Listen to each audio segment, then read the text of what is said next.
dongeng pilihan orang tua.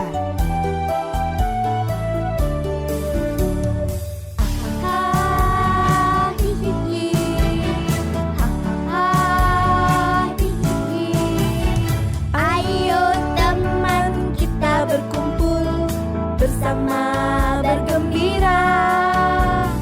Ayo teman kita berkumpul tertawa sama-sama. Episode ini merupakan kerjasama Sonora Surabaya dengan Kumpul Dongeng Surabaya.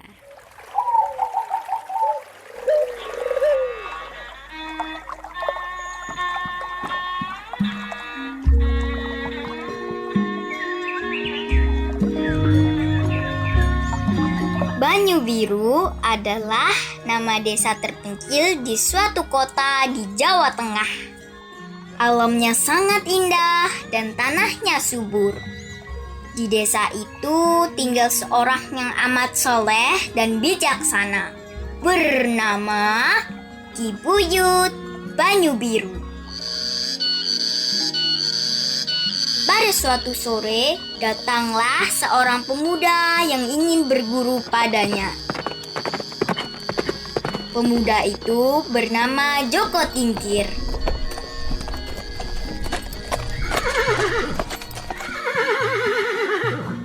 Apakah benar saya sedang berhadapan dengan Ki Buyut Banyu Biru? Benar, akulah Ki Buyut Banyu Biru dan aku tahu keperluanmu sehingga kau datang kemari. Maksud kedatangan Joko Tingkir adalah ingin memohon ampunan dari Sultan Demak untuk menebus kesalahan karena telah membinasakan Dadung Awuk.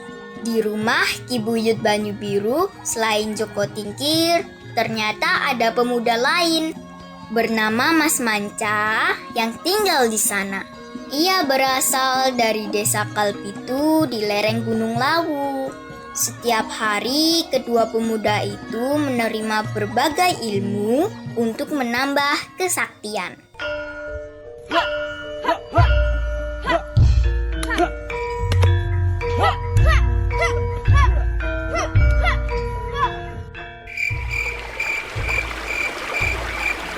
Mulai tengah malam ini, kalian harus bertahan berendam di air sungai yang dingin ini.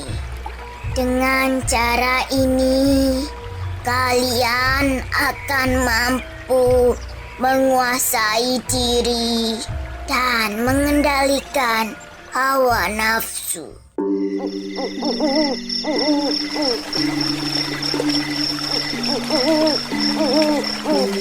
Kedua pemuda itu akhirnya menjalankan perintah Ki Buyut Banyu Biru tanpa mengeluh.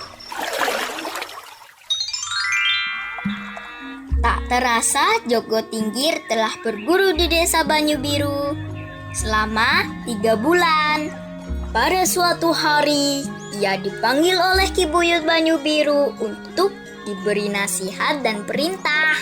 Anakku Joko Tingkir, sudah tiba saatnya kau menampakkan diri di hadapan Sultan Demak.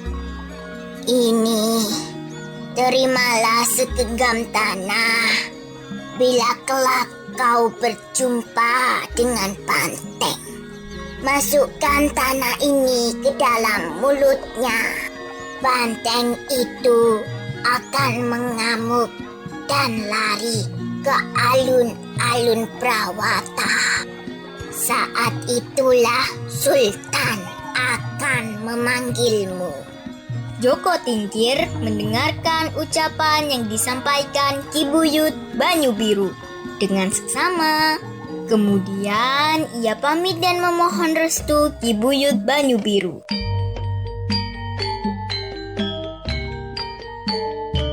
Joko Tingkir ditemani oleh Mas Manca, Ki Wuragil, dan Ki Wila menempuh perjalanan dengan menyusuri sungai menggunakan rakit.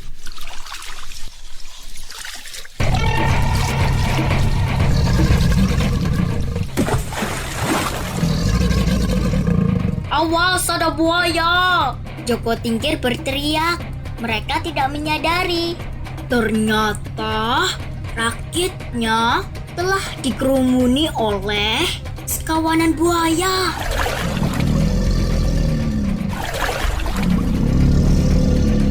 Yang langsung menyerangnya dengan buas. Dengan gagah berani mereka melawan dan mengalahkan buaya-buaya itu.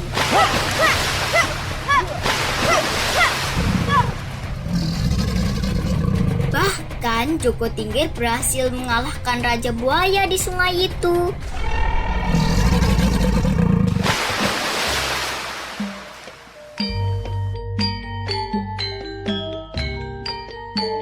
Sebagai pengakuan kekalahannya, maka sebanyak 40 ekor buaya berbaris menumpang rakit yang ditumpangi Joko Tingkir beserta kawan-kawannya.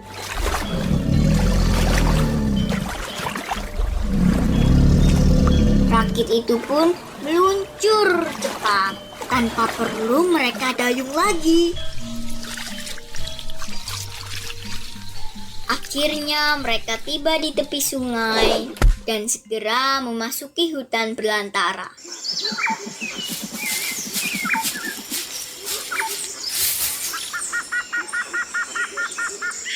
Tiba-tiba mereka melihat seekor banteng yang ganas yang siap menyerang.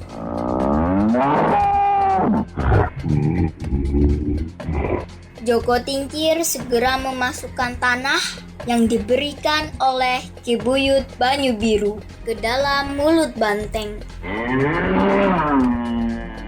Seketika itu juga banteng mengamuk dan lari ke alun-alun Prawata.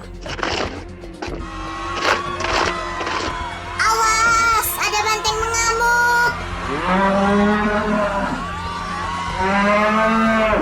Para penduduk berteriak sambil berlarian menyelamatkan diri. Beberapa orang bahkan mencoba mengalahkan banteng itu. Peristiwa yang menghebohkan itu akhirnya didengar oleh Sultan Demak. Beliau sangat cemas memikirkan keselamatan penduduknya. Tiba-tiba ia melihat Joko Tingkir yang sedang berdiri di pinggir alun-alun, menyaksikan banteng mengamuk itu. Sultan Demak memanggil Joko Tingkir untuk menghadapnya. Kalau kau dapat mengalahkan banteng itu, aku bersedia mengampuni kesalahanmu. Lalu Joko Tingkir berkata, hamba sanggup mengalahkan banteng itu, tuanku. Joko Tingkir berlutut hormat di hadapan Sultan Demak dan bersiap untuk menghadapi banteng itu. Lihat, Joko Tingkir akan menghadapi banteng itu. Ia tampak gagah dan tak gentar sedikit pun. Yak, seorang prajurit Demak yang terkagum-kagum melihatnya. Joko Tingkir segera memasuki tengah alun-alun dan siap untuk bertempur. Kedatangannya langsung menarik perhatian banteng ganas itu. Banteng itu mendengus dan siap menyeruduk dengan tanduknya yang tajam.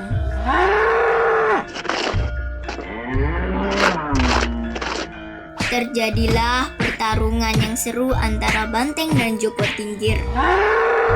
Ketika banteng itu akan menyeruduk perut Joko Tingkir, tiba-tiba tangan kanan Joko Tingkir menghantam kepala banteng itu.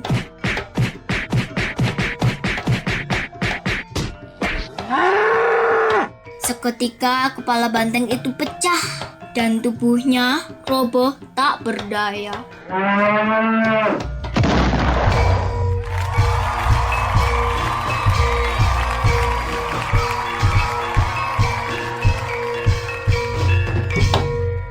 Kemenangannya disambut dengan sorak-sorai penduduk yang menyaksikan keberaniannya. Setelah berhasil memenangkan pertarungan itu, Joko Tingkir kembali menghadap Sultan Demak. Selanjutnya, Joko Tingkir diangkat sebagai lurah prajurit Tamtama. Karena tingkah lakunya sangat sopan dan juga bijaksana, maka akhirnya Joko Tingkir diangkat menjadi menantu Sultan Demak.